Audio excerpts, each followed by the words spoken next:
Thiagarajan, let me broaden the thing back again.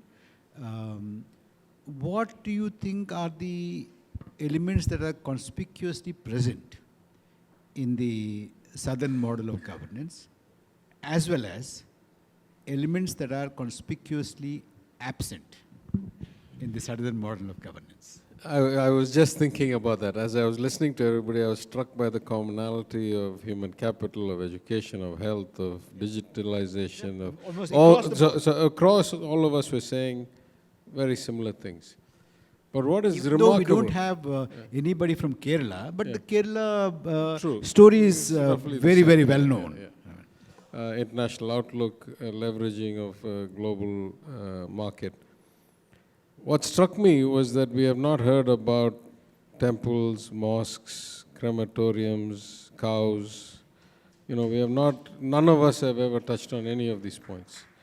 So I think, you know, we separate the governance about development, about progress, about, you know, a humane approach. And so far we have not, none of us has touched on any of these kinds of relatively polarizing and divisive things. So sometimes what is there is important, what is not there is even more important. And I think this lack of this kind of fissures, this lack of distress, the lack of, you know, inflammation of differences is as important, if not more important, right? I mean, for most of us who've studied economics at some level, the notion of having a stable, predictable, harmonious society with proper rights and proper legal resources and, you know, a systemic kind of predictability cannot be overstated, right? The value of that. So I think in many ways, that's the component we should also think about. Is potential that, instabilities. Yeah, because I mean, you know, at some level, all economic activity is about risk and return, and whether it's foreign investment, domestic investment, MSME, large company, everybody who invests is trying to assess the upside and look at what the downside or the worst case may be. It's a lot easier for you to analyze what the downside or the worst case may be if society is on an even keel. If society itself is volatile. Rule of law. Yeah, it's basically, you know, the predictability, as you said, but predictability in the functioning of the arms of government, of the institutions of society. So I think clearly that has been a huge benefit to us, and we have all been the beneficiaries of relatively calm. I mean, there's been variances, right? I'm not saying that we're all the same level, but I'm saying, broadly speaking, as a part of the country, yeah. And I'm not saying we're perfect, we've got a lot of way to go, but relatively speaking, the absence of this kind of strife and the increased predictability or stability, I think, has been a great driver of our outcomes in the South. So the presence of rule of law, predictability, governance structures, and the absence of elements that are probably less accommodating, etc. Dr. Ashwath Narayan.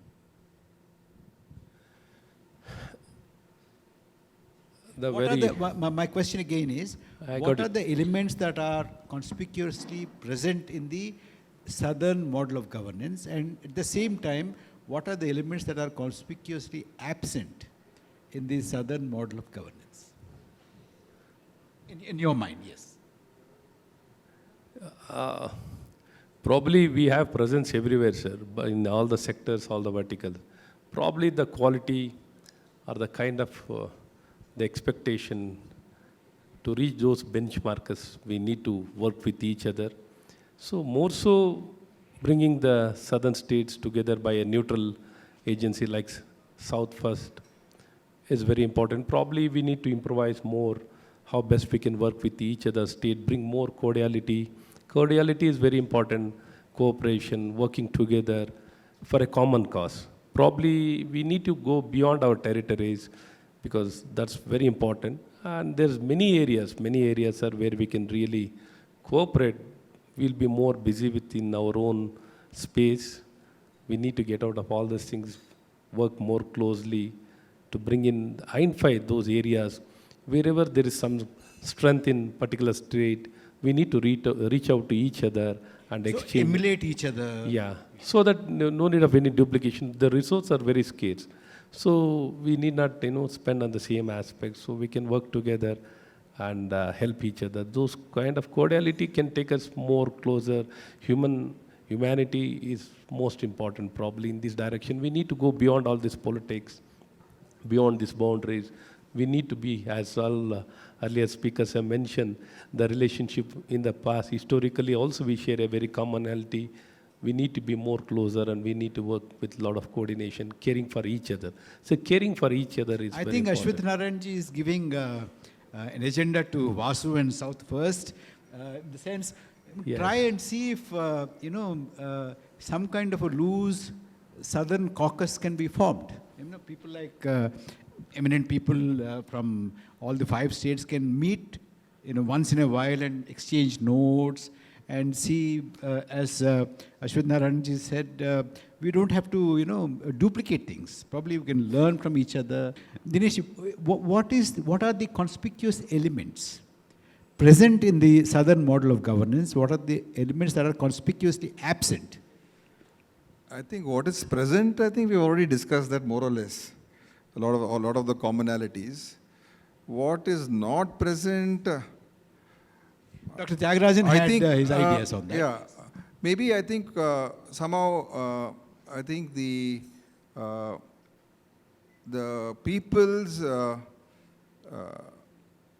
wouldn't say expectation, but people are demanding of their rights here more, I feel, compared to the other regions of India. Like we've had, say, though you've had a government in Kerala with the left front, but I don't think they've allowed the left front to, this time they came back to power, but it's always been one government once, another government the next time. But you had a state like West Bengal where one government was ruling for almost 30, 40 years. And then the next government now again is been ruling for more than 15 years. So there have been many governments, I think, in the north who have been able to just capture power and then sustain it continuously. So whether the people over there are voting because the governments are delivering or they just are consumed or being managed within the system, I do not know. But I think people here are more, they expect more from the governments. And so the competition is much higher here. So I think that's a good thing in that sense that it keeps us on our toes. And we cannot take people for granted. And the minute you assume that, yes, I am the big leader here and I can be, and if you think that you can be here forever, the people have brought you down in the south. That's what I've seen more or less. So that's a good thing that that people are, governments are competitive. So the electorate here is more demanding. Yeah, more demanding, and they make vote not just the political leaders and the representatives more accountable. See, though there is all the things are there, caste and language and all those issues are there, but at the same time, I think when it finally comes down to voting, they will choose the government which they want to choose and not just get overridden by these factors solely. It does play a role, but I think somehow they've been able to overcome that. So I think otherwise, southern states, generally, if you see elections, more expensive. That's another commonality that we have. We have more expensive elections. Except perhaps Kerala. But at the same time, if money had become the factor, then every ruling government should have continued to be in power, because they would have obviously spent more than the opposition parties. But the people have changed them, despite of whatever money anyone may have spent. So people also are very smart, I can say, in the southern region, and that's a good thing. So along with that, another thing I think, we're coming back to the other point about South first, I think this agenda that we need to have a common agenda, I think is something which is very important now, I feel, because we are Thiaga Rajan said that we are doing well since the 90s and we are progressing very well. That's true. But now we are, at some point of time now we are feeling that we are paying the price for progressing so well. And yeah, okay. So that threat is already, we are facing it right now. For example, Karnataka in the last, after the 15th Finance Commission, our expected revenue has gone down per year. In the first year, 10,000 crores. Last year, maybe a little bit more. This year, almost 12,000 crores. You mean the transfers from the center? Transfers. So that's a big loss. We don't mind giving up for the country, but I think there has to be some logical aspect to it. The other threat that is looming large is the delimitation, where we might end up losing political power also. So our financial powers are being squeezed. Political power may get squeezed further. So I think southern states need to have some sort of a working arrangement where we fight on common grounds, not against anybody, but what I think is right and just. So that is something I think we need to work together on and look, and we should really, irrespective of which political party you come from, irrespective of which party is in power in Delhi, because it is our people's interest that should matter the most. So some sort of a loose South caucus or something like that. Rajini garu, your thoughts on what do you think? After Rajini, I think he can shed a lot of light. Yes, of course, yes. Yeah, we'll come to him. And then before we throw the discussion open to the audience and the Q&A, we'll have just one more round of, ma'am. What do you think in your mind are the elements that are conspicuously present in the southern model of governance and conspicuously absent? You can say it from the experience of Andhra Pradesh, your own work. Yeah. Yes, sir. When we talk about the southern models, like first of all, somehow we were backward when compared to some of the fast-growing states and some other countries. So in this model of governance, like as we spoke earlier, and some of my colleagues also spoke, like every government has its own importance and all.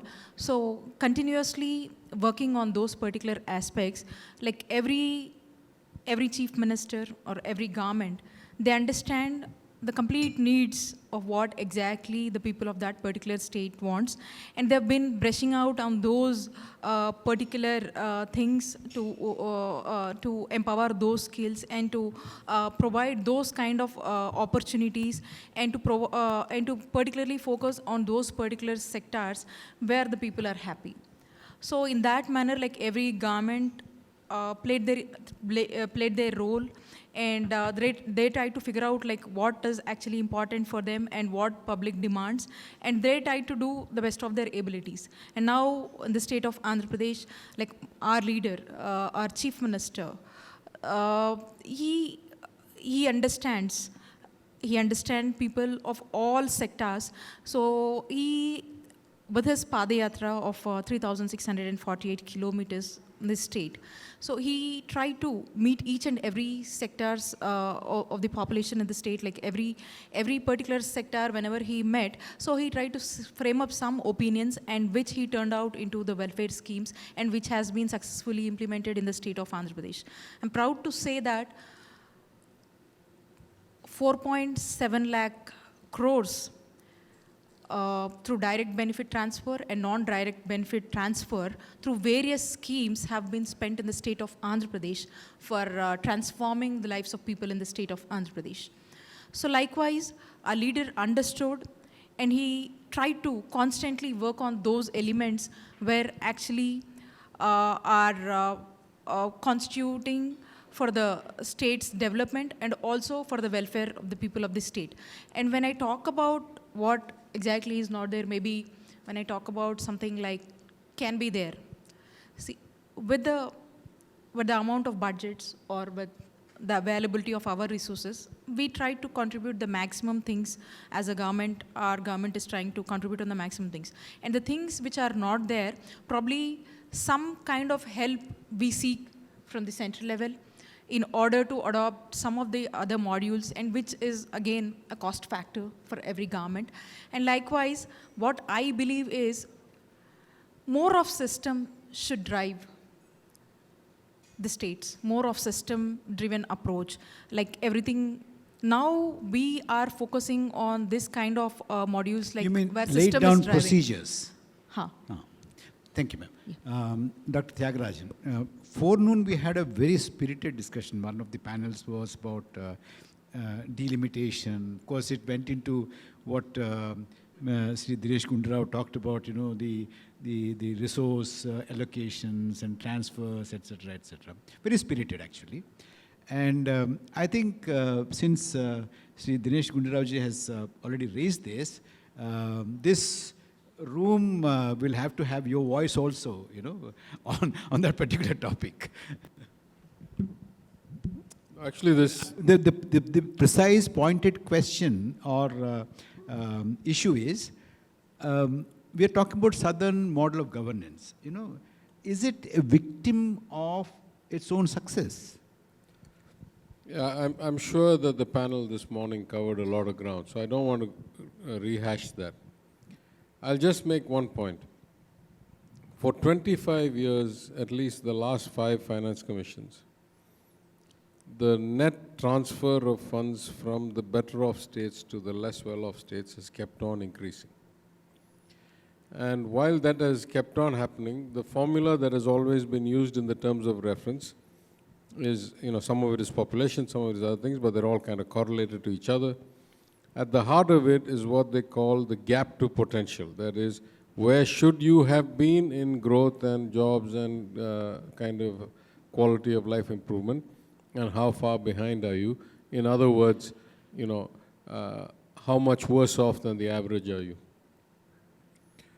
For 25 years, if the net transfer has kept on increasing, that means the gap has kept on increasing also. Normally, if I take from the higher person and give it to the less high person, the average should get closer. But 25 years, we've kept on having this going the wrong way.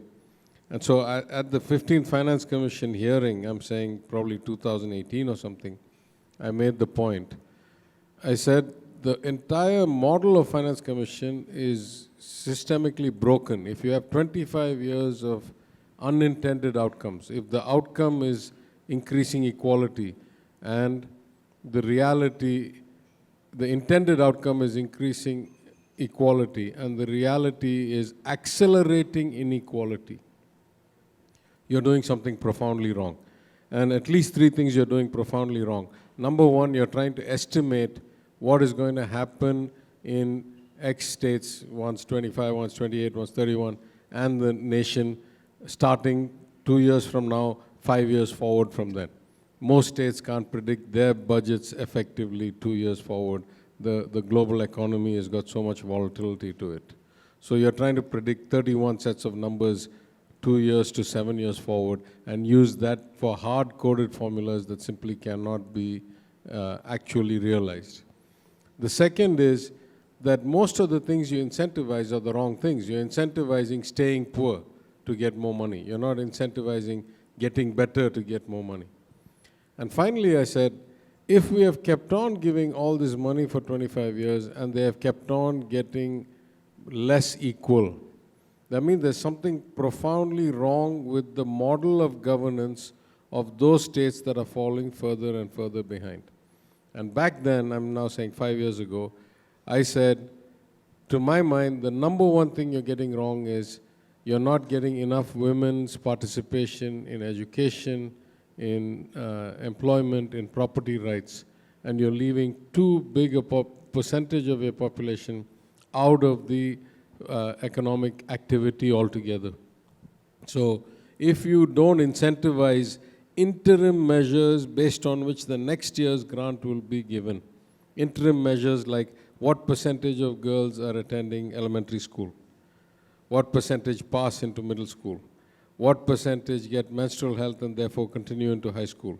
What percentage get out and go into tertiary education?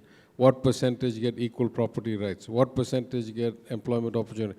This is the single variable that is a short-term indicator that you can say, if you do well this year, I'll give you more money next year. If you do well next year, I'll give you more money. Instead of giving every 5 years, you say, you're poor, I'll give you more money. You get poorer, I'll give you even more money. And this is a vicious cycle that has no end. So even then I said, if you look at Tamil Nadu, at 1%, we were 7% of the population, 7% of the economy, and 7% of the taxes were devolved to us. Now we're something like 6% of the population, 10% of the economy, and 4% of the taxes get devolved to us. If this trajectory keeps on going, at some point that number is going to go down so low that you're going to start having questions about, is this a reasonable relationship for me? Now you pour onto that fire, you pour the oil that the Gundu raised about representation coming down, and now you're just going to have a huge conflagration. So I think realistically we should be talking about not just the way the money is split or what it incentivizes, but also what is a sustainable model going forward. Because if I'm arguing the case for UP or Bihar, I have a very clear case to make. For every 1.5 million, 15 lakh to 18 lakh people in the south, there's an MP.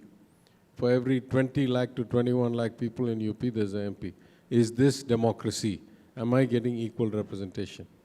Now, the reality is at some level, all legislatures have been effectively neutered after the Anti-Defection Act. And it doesn't matter what representation you have. It only matters whether you get to form the government or not.